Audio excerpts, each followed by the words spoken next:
Okay friends, now we will do the NCERT book exercise. Okay.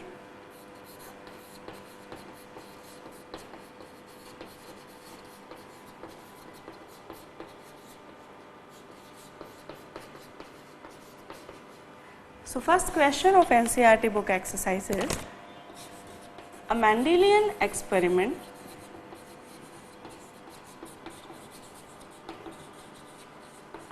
consisted of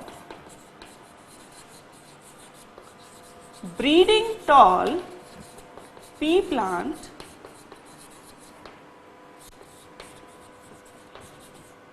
bearing violet flowers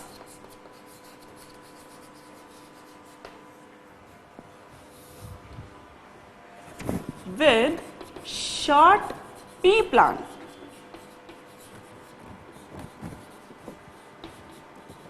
bearing white flowers.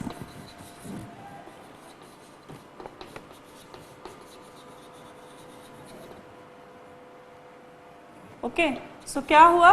The progeny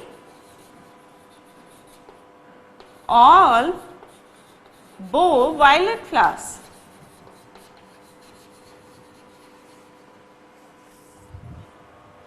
But half of them were short. तो क्या बताना है? This suggests that the genetic makeup of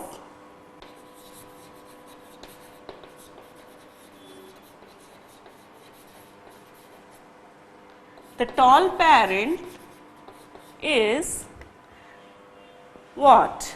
The tall parent can be depicted as what? ठीक है, तो क्या कहा है कि एक मेंडेलियन एक्सपेरिमेंट जब उन्होंने किया, ठीक है, किसका? कि एक tall pea plant bearing violet flower with short pea plant bearing violet flower. ठीक है, ठीक है, क्या हुआ कि tall pea plant bearing violet flower, जो टॉल पी प्लांट था उसमें वॉयलेट फ्लावर्स थे और जो शॉर्ट पी प्लांट था उसमें वाइट फ्लावर्स थे. ठीक है, तो जो प्रोजेनी हुई उसमें all bore the violet flower but almost half of them were short. ठीक है, लेकिन 50% जो थे उनमें वो शॉर्ट थे. ठीक है, तो अभी बताना है कि जेनेटिक मेकअप जो पेरेंट्स का, टॉल पेरेंट का है वो क्या था. ठीक है, तो टॉल पेरेंट का जेनेटिक मेकअप हमें बताना है. ठीक, तो टॉल पी प्लांट का क्या जेनेटिक मेकअप होगा जिससे कि इस प्रकार की प्रोजेनी आई. प्रोजेनी क्या है? Half of them were short but having violet flower. ठीक, तो क्या होगी प्रोजेनी? इसमें फर्स्ट ऑप्शन दिया है TTWW, capital capital, small small w, then capital T small t, capital W capital W. ठीक, D,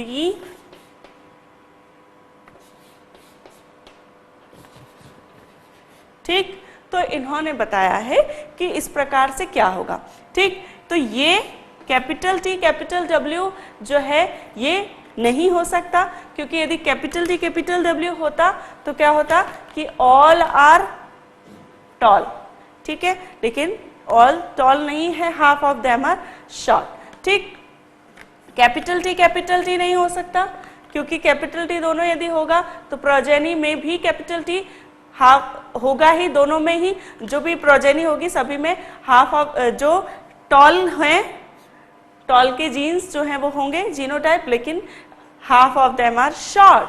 ठीक, तो क्या होगा? The right answer is capital T small t. ठीक है, एंड कैपिटल W. अब यहां पर the capital T is stand for tallness, small t is for shortness, capital W for violet and small w for white. ठीक है, okay, ठीक है। तो यहां पर क्या होगा, जब सभी वॉयलेट फ्लावर कब होंगे, ऑल आर वॉयलेट, जब दोनों सिमिलर हों। ठीक है, फ्लावर के जो दोनों जीनोटाइप है वो होमोजाइगस हो, तभी सारे वॉयलेट फ्लावर होंगे। ठीक है, और हाफ ऑफ द शॉर्ट और हाफ ऑफ द टॉल कब होंगे, जब ये जो है वो होमोजाइगस हो। इसका जो जीनोटाइप है टॉलनेस का या लेंथ के लिए जो जीनोटाइप है वो होमोजाइगस नहीं होना चाहिए। यदि होमोजाइगस होगा तो ऑल टॉल होंगे या ऑल शॉर्ट होंगे। यदि ये दोनों स्मॉल टी होते तो ऑल वर बी शॉर्ट, लेकिन और यदि ये दोनों कैपिटल टी होते हैं तो ऑल विल बी टॉल, लेकिन हाफ ऑफ द शॉर्ट है and all are the violet, इसलिए यहाँ पे होगा capital T, small T and capital W, capital W. इस जीनोटाइप में भी यदि हम देखते हैं तो क्या होगा, इस जीनोटाइप से जो प्रोजेनी होगी वो क्या होगी, half of the tall, half of the short, half of the violet flower and half of the white flower. लेकिन प्रोजेनी में क्या है, all are the violet flower, इसलिए the right answer will be this. ठीक, now the next question is, next question is an example of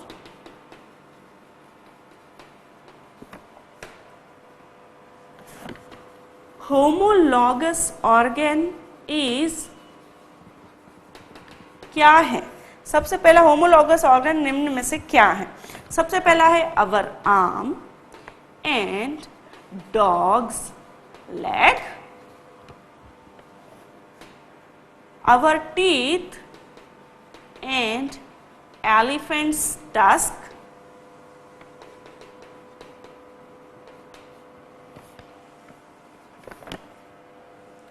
potato and runner of grass,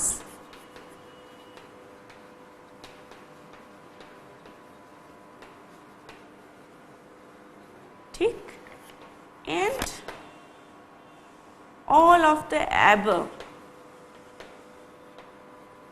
ठीक है, अब आप कंफ्यूज होके ऑल ऑफ द अबव कर सकते हैं, लेकिन पोटैटो सबसे पहले देखिए अवर arm and dog's leg.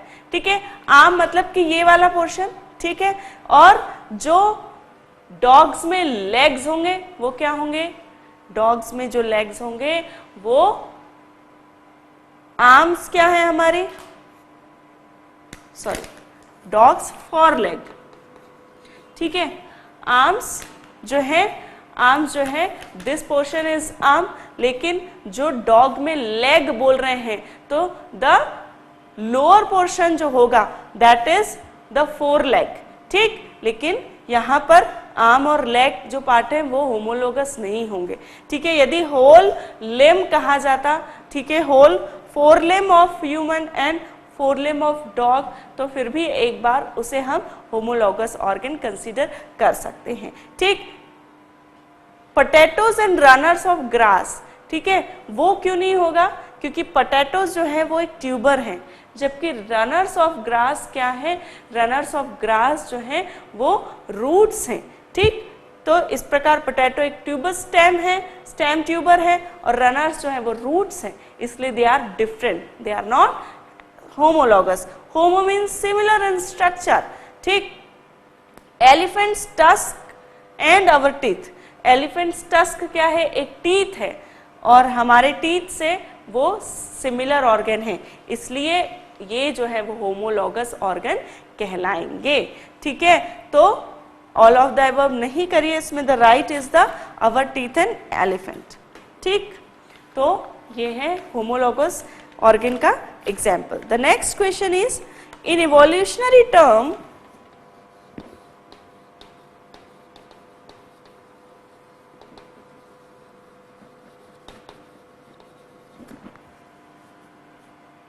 we have more common with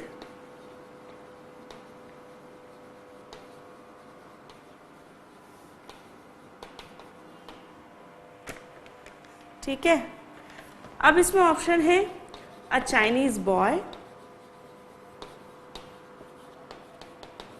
second option है a chimpanzee.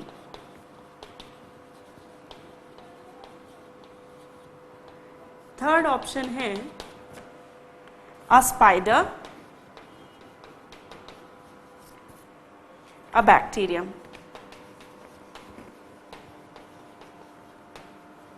ठीक है, तो चार ऑप्शन में बताना है कि हमें इवोल्यूशनरी ट्री में हम सबसे ज्यादा किससे ज्यादा सिमिलैरिटी शो करेंगे इन चारों ऑप्शन में।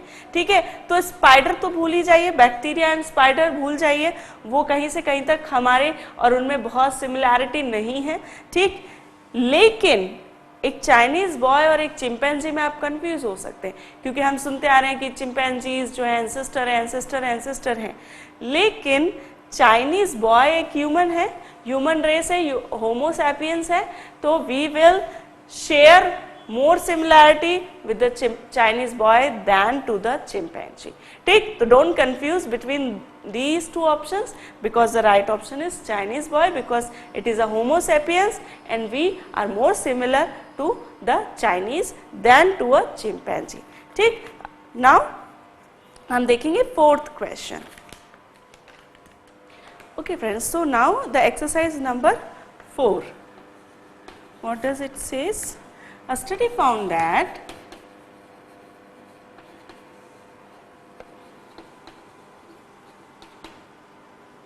children with light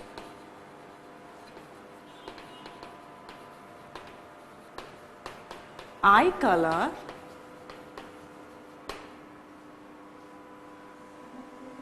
are likely to have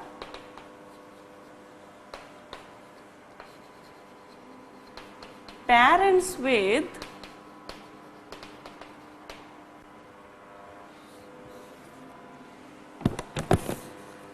light colored eyes. On this basis, can we say anything about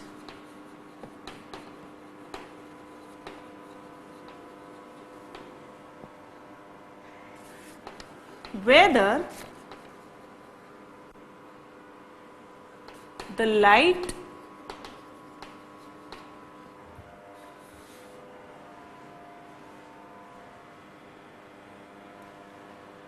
eye color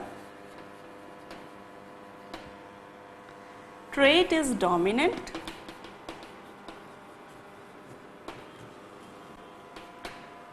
Why or why not? ठीक, अब इन्होंने क्या पूछा है क्वेश्चन में कि जो लाइट कलर, यदि एक जो बच्चे हैं उन सब बच्चों की, एक पेरेंट्स के जो बच्चे हैं उनमें लाइट आई कलर है और उन पेरेंट्स की भी लाइट आई कलर है, तो इस बेसिस पे क्या आप बोल सकते हैं कि ये जो लाइट आई कलर है वो डोमिनेंट है? No, we can't say it. Why we can't say it? ठीक है, सबसे पहले तो हम नहीं कह सकते. क्यों नहीं कह सकते? Reason out. सबसे पहले कि इन पेरेंट्स में जो लाइट आई कलर है उसमें यदि सिंगल पेरेंट का लाइट आई कलर होता, ठीक है, उस बेसिस पे हम कह सकते थे कि it is a dominant trait, because other parent की जो आई कलर है वो डिफरेंट है, लेकिन फिर भी जो चिल्ड्रन है, जो प्रोजानी है, उनमें क्या कलर आया? उनमें जो है लाइट आई कलर आया. लेकिन यहाँ पर पेरेंट्स की भी लाइट आई कलर है. दूसरा, यदि इसमें से 3 जनरेशन की हमें जो है मिलती जानकारी कि तीनों जनरेशन में क्या आई कलर है, तो उस बेसिस पर भी जो है हम कह सकते थे कि लाइट आई कलर एक डोमिनेंट ट्रेट है या रेसेसिव ट्रेट है.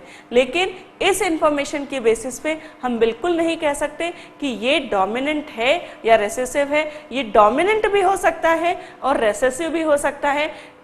ठीक है, रेसेसिव क्यों हो सकता है?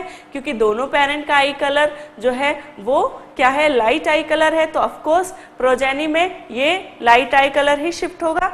लेकिन डोमिनेंट भी हो सकता है यदि हमें पता चले कि प्रीवियस जनरेशन में आई कलर क्या था. ठीक, तो ये जो है इसका आंसर ये है कि we can't say it is dominant because the information जो प्रोवाइड की गई है is insufficient.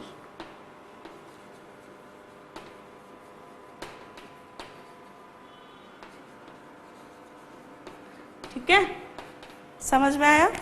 Okay, so the next question is exercise number 5th. How are the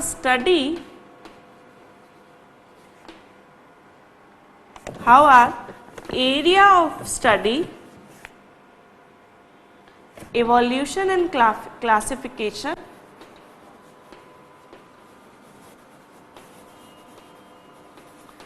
are interlinked? ठीक है, अभी हमने पढ़ा था प्रीवियस लेक्चर में कि क्लासिफिकेशन और इवोल्यूशन काफी हद तक इंटरलिंक्ड है, दोनों एक दूसरे से जुड़े हुए ब्रांचेस हैं। क्यों? क्योंकि इवोल्यूशन में जो है हम जो चेंजेस, जो इनहेरिटेबल चेंजेस हैं उनकी स्टडी करते हैं। ठीक है, इवोल्यूशन में हम स्टडी करते हैं कैसे स्पीसिएशन हुआ, ठीक है, कैसे एक स्पीशीज से दूसरी स्पीशीज बनी। ठीक है, और ये इवोल्यूशन को हम कैसे स्टडी करते हैं? हम होमोलॉगस ऑर्गन, एनालॉगस ऑर्गन की जो है स्टडी करके, फॉसिल्स की स्टडी करके हम इस इवोल्यूशन को स्टडी करते हैं। क्लासिफिकेशन क्या है? किसी पर्टिकुलर ऑर्गेनिज्म की ग्रुपिंग जब हम करते हैं, किसी पर्टिकुलर ग्रुप में उसे जब हम डालते हैं तो हम उसे क्लासिफिकेशन कहते हैं, और ये जो स्टडी की ब्रांच है ये टैक्सोनॉमी कहलाती है। ठीक है, तो ये दोनों किस तरीके से इंटरलिंक्ड है? जब किसी पर्टिकुलर गिवन ऑर्गेनिज्म को का जब हम स्टडी करेंगे, जब हम उसकी इवोल्यूशनरी स्टडी करेंगे कि ये कैसे इवोल्यूशन इसका हुआ होगा या ये किस स्पीशीज को बिलोंग करता है, तभी जो है हम उसका क्लासिफिकेशन कर पाएंगे।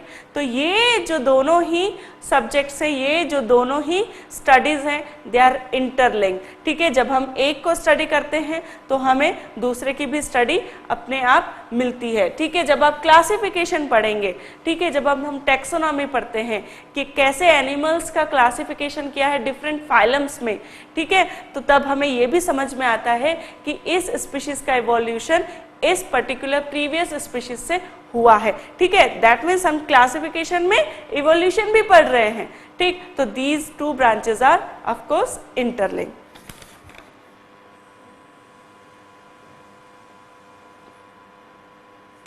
अब हमें नेक्स्ट क्वेश्चन दिया है, एक्सप्लेन द टर्म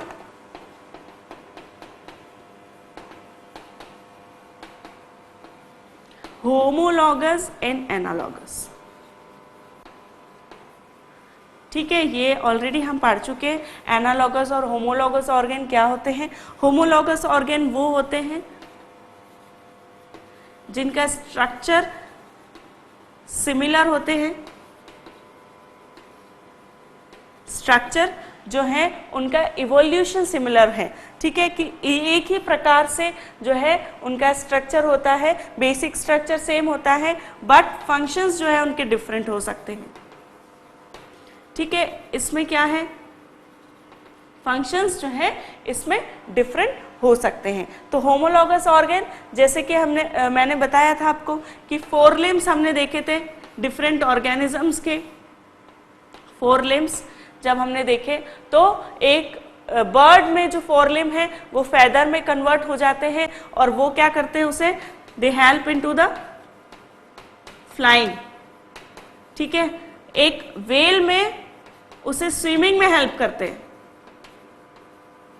ठीक है, जबकि ह्यूमन में जो 4 लिम्स हैं वो हमें डिफरेंट फंक्शनिंग में, जैसे ग्रैस्पिंग, कुछ चीज हमें उठानी है तो हमें वो हेल्प करते हैं। ठीक है, तो इस प्रकार 4 लिम्स का स्ट्रक्चर सिमिलर है। जब बेसिक स्ट्रक्चर स्केलेटन जब उसका देखा जाता है तो वो सेम होता है सभी में, बर्ड्स में, वेल्स में, ह्यूमंस में। ठीक है, लेकिन उनके जो फंक्शंस है वो डिफरेंट है। इसी प्रकार एनालॉगस ऑर्गन इसके कंप्लीट अपोजिट होते हैं। उनका बेसिक स्ट्रक्चर तो अलग होता है लेकिन उनके फंक्शंस सिमिलर होते हैं। जैसे कि बर्ड्स में जो 4 लिम्स हैं they converted into what? Feathers or wings, and they help into the flying. जबकि बैट्स जो होते हैं ना, उनमें क्या होता है, जो उनके फोरलिम और हिंडलिम होते हैं उसके बीच में फोल्ड्स आ जाते हैं और वो क्या बनाते हैं, फोल्ड्स बिटवीन फोरलिम एंड हिंडलिम। ठीक है, आपने बैट्स को कभी यदि ध्यान से देखा होगा तो किस प्रकार स्ट्रक्चर होता है उसका, ठीक है, ये जो है इस प्रकार इसका स्ट्रक्चर होता है बैट का। ठीक,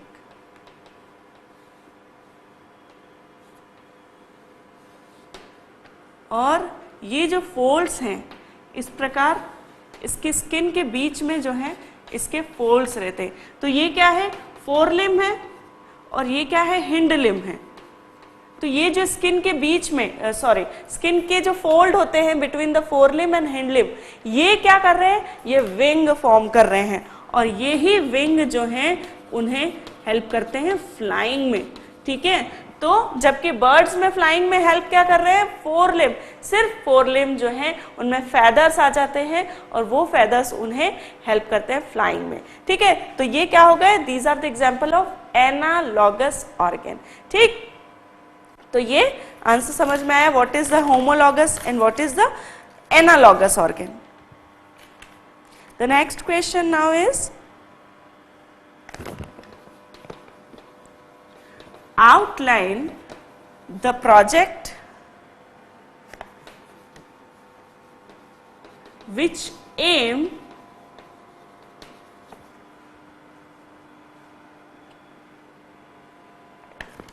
to find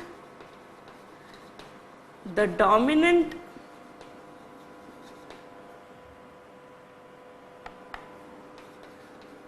coat color in dog. ठीक है, तो ये कंप्लीट प्रैक्टिकल प्रोजेक्ट जो है इसमें आपको एक ऑब्जर्वेशन जो है करना पड़ेगा कि यदि ब्राउन जो डॉग है, यदि ब्लैक डॉग के साथ ब्रीडिंग से जो प्रोजेनी होती है तो उसमें क्या कलर जो है आएगा, जो प्रोजेनी है उसमें क्या कलर आएगा, और जब वो प्रोजेनी में जो है इंटर ब्रीडिंग होगी तो what colour will be form into the next generation, and through that project only you can find the dominant coat color in the dog. ठीक है, तो डोमिनेंट कोट कलर के लिए प्रोजेक्ट यदि आपको बनाना है तो उसमें हमें पनेट स्क्वायर जो है वो फॉर्म करना पड़ेगा। ठीक है, मान लीजिए कि ब्लैक कलर के लिए और ब्राउन कलर के लिए स्मॉल बी जो है वो है। ठीक है, तो इस प्रकार इसको आप कैसे बना सकते हैं,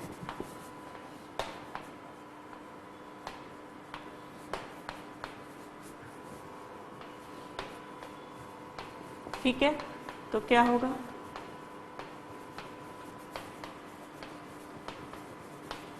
यदि ब्लैक डोमिनेंट कलर है तो all progeny will be black. ठीक है, लेकिन जब ये प्रोजेनी में इंटरब्रीडिंग होगी तो क्या होगा,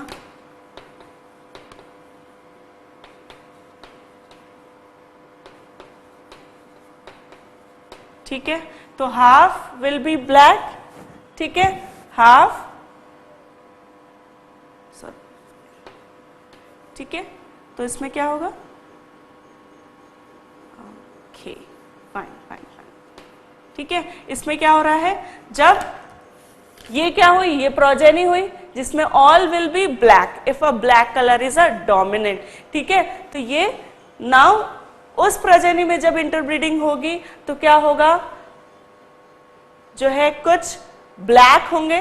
ठीक है, और 25% जो है प्रोजेनी वो क्या होगी, ब्राउन होगी। ठीक है, तो इस प्रोजेक्ट के द्वारा ये आप देख सकते हैं 25% प्रोजेनी ब्राउन है, बाकी जो है 75% जो प्रोजेनी होगी वो ब्लैक होगी if the black colour is dominant. ठीक, तो इस प्रकार इस प्रोजेक्ट के थ्रू आप शो कर सकते हैं कि एक डॉग में कोट कलर जो है कौन सा डोमिनेंट कलर होगा। ठीक है, तो यदि ब्लैक कलर डोमिनेंट है उसे हमने कैपिटल बी लिया है, ब्राउन कलर जो है वो रिसेसिव है और उसे हमने स्मॉल बी लिया है। तो इस प्रकार से फर्स्ट जनरेशन F1 जनरेशन में क्या होगा, ये all generation will be black और F2 जनरेशन में 25% will be brown and the 75% generation will be black.